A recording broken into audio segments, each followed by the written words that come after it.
আচ্ছা, কোনো কাজ কতটুকু হয়েছে, কতটুকু হয়েছে তার মানে এটাকে আমরা কিভাবে প্রকাশ করব জানো?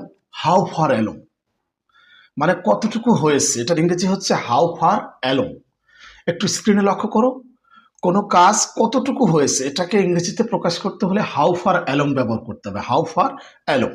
আচ্ছা, স্ক্রিনে ভালোভাবে দেখো। আচ্ছা, ধরো যদি এভাবে বলি, তোমার বাড়ির নির্মাণ কাজ কতটুকু হয়েছে, তোমার বাড়ির নির্মাণ কাজ কতটুকু হয়েছে, এভাবে কিন্তু আমরা বলি। তাহলে এটা কি হবে? How far along is, how far along is the construction of your house. How far along is the construction of your house. তোমার বাড়ির নির্মাণ কাজ কতটুকু হয়েছে।